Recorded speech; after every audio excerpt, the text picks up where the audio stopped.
Hello, chào mừng các bạn đã trở lại với kênh của Nhân Nguyễn Production, nơi chia sẻ kinh nghiệm làm việc thực tiễn của một nhà sản xuất video. Trước khi thực sự làm việc một cách chuyên nghiệp thì mình từng nghĩ rằng trở thành một người quay phim hay một người chụp ảnh sẽ là một công việc rất là nhẹ nhàng và kiếm được nhiều tiền. Nhưng thực tế đã vả vào mặt mình rất là đau và mình ước rằng mình nhận ra những điều này sớm hơn để mình không bị ngỡ ngàng. Ngày hôm nay, chủ đề mình muốn nói tới là những điều bạn cần biết trước khi muốn trở thành một nhà sản xuất video hay một nhiếp ảnh gia chuyên nghiệp. Ok, let's go! Quay phim, chụp hình, tất cả đều liên quan tới sự sáng tạo. Bởi vì vậy, điều đầu tiên mình muốn nhắn gửi đến các bạn, nếu các bạn chọn đây là một công việc cho mình, thì hãy lưu ý rằng đây là một công việc đòi hỏi có sự sáng tạo nhất định. Các bạn phải tự hỏi bản thân của mình rằng mình có phải là một người yêu thích sáng tạo hoặc là có sự sáng tạo hay không. Bởi vì khi làm việc chuyên nghiệp, chúng ta phải làm việc với rất là nhiều những ý tưởng khác nhau, rất là nhiều khách hàng khác nhau. Vì vậy, chúng ta phải có cho mình một cái sự sáng tạo nhất định để có thể tạo ra những cái sản phẩm khác biệt so với những người đồng nghiệp ngoài kia cạnh tranh với chúng ta. Đối với nhiều người có thể nghĩ rằng sáng tạo là một cái điều gì đó mà bẩm sinh là họ đã có. Tuy nhiên, đối với mình, sự sáng tạo không phải là bẩm sinh mà đó là dựa vào việc các bạn tìm tòi và học hỏi, thử những cái ý tưởng mới, trick mới, góc quay mới để có thể tạo cho mình một cái nét riêng. Lấy ví dụ của bản thân, mình tự nhận mình không phải là một người có tính sáng tạo ngay từ đầu khi bước vào công việc này.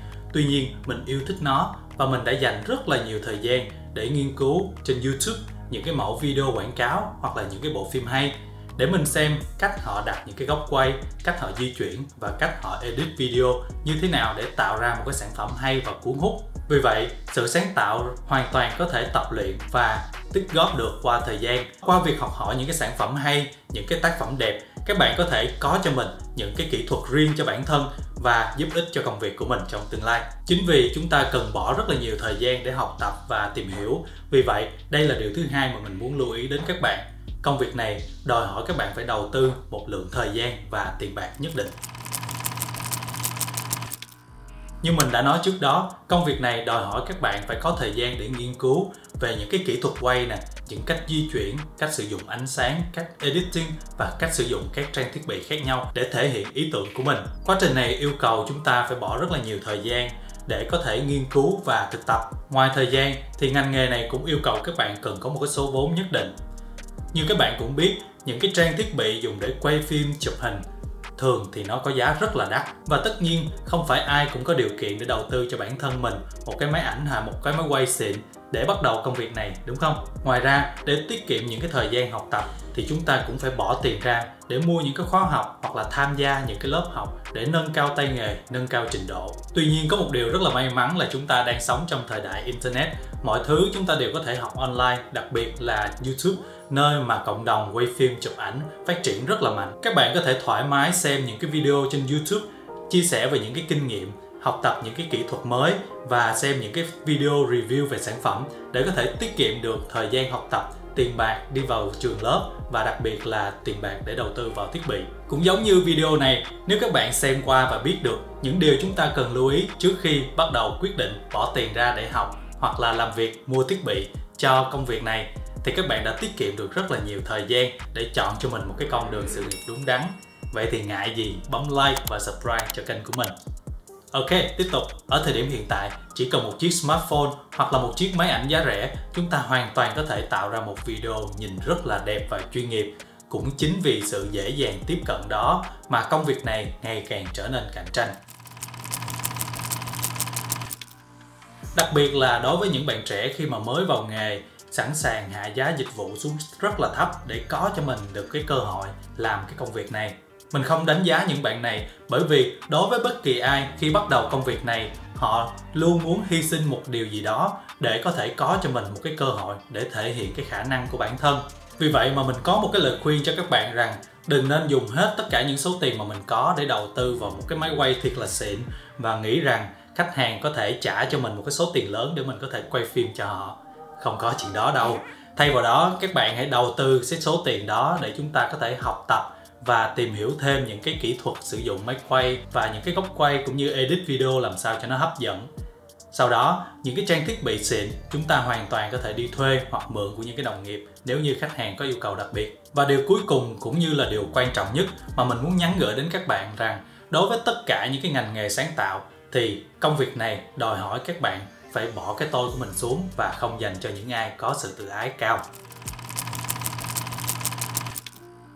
Nhưng tại sao mình lại nói như vậy?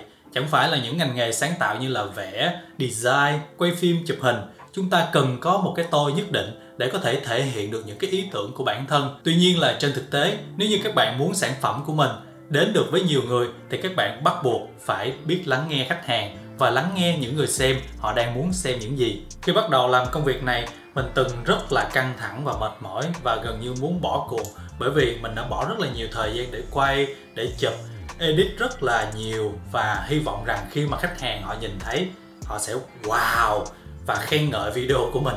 Nhưng mà thực tế lại vả vào mặt mình một lần nữa là mình đã nhận về một email rất là dài với những cái yêu cầu thay đổi gần như toàn bộ những gì mà mình đã làm trước đó. Mình từng nghĩ rằng do khách hàng họ không có chuyên môn, họ cần mình nên là những gì mà mình bỏ vào là phải đúng, là phải đẹp.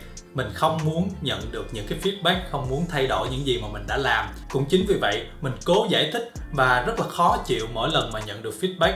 Nhưng mà cũng chính vì những cái suy nghĩ đó mà nó đã làm cho mình mất đi rất là nhiều cơ hội để phát triển bản thân và học cách giải quyết vấn đề làm sao cho hợp lý nhất. Vì suy cho cùng, sản xuất video hay là thợ nhiếp ảnh, tất cả đều là làm về dịch vụ. Vì vậy các bạn phải học cái cách lắng nghe khách hàng và giải quyết vấn đề để giúp cho họ có được một cái sản phẩm tốt và hợp ý của họ. Chính vì vậy nếu như các bạn cứ giữ khư khư cái tôi của mình và trở nên tự ái mỗi khi mà nhận được những cái feedback tiêu cực thì sớm thôi công việc này nó sẽ trở nên đầy áp lực và nó làm mất đi cái niềm vui trong quá trình làm việc của các bạn. Tuy nhiên là nói như vậy không có nghĩa là khách hàng nói cái gì mình cũng phải làm theo cái đó. Chúng ta phải học cách để giao tiếp và chia sẻ những cái ý tưởng của bản thân cũng như lắng nghe ý tưởng của khách hàng để có thể cùng nhau suy nghĩ để tạo ra một cái ý tưởng, tạo ra một cái cách làm, tạo ra một cái sản phẩm tốt, hợp ý cả hai bên. Đấy là những gì mà mình đã học hỏi và hiểu ra được trong suốt cái quá trình làm việc dưới cương vị là một nhà sản xuất video và là một người làm dịch vụ. Mình xin điểm lại những ý chính như sau. Thứ nhất, công việc này đòi hỏi các bạn cần có một sự sáng tạo. Thứ hai, nó yêu cầu các bạn có một sự đầu tư về thời gian và tiền bạc để học hỏi và mua các trang thiết bị. Thứ ba, do sự phát triển của video platform và internet thì công việc này trở nên rất là phổ biến và có sức cạnh tranh rất là cao. Và cuối cùng rằng công việc này không dành cho những ai có sự tự ái cao và có một cái tôi quá lớn. Hy vọng rằng video của mình đã cung cấp cho các bạn những thông tin hữu ích giúp cho các bạn hiểu thêm về tính chất của công việc này. Và nếu như các bạn chỉ tìm hiểu vì sở thích thì các bạn không cần phải quan tâm nhiều lắm. Tuy nhiên nếu như các bạn muốn trở thành một người làm dịch vụ chuyên nghiệp thì chúng ta cần phải lưu ý và hy vọng rằng những cái thông tin đó có thể giúp cho các bạn dễ dàng quyết định hơn. Và nếu như các bạn cảm thấy video của mình cung cấp những cái thông tin thực sự hữu ích, hãy đừng ngần ngại bấm nút like, subscribe, bấm nút chuông để chờ đợi những video tiếp theo.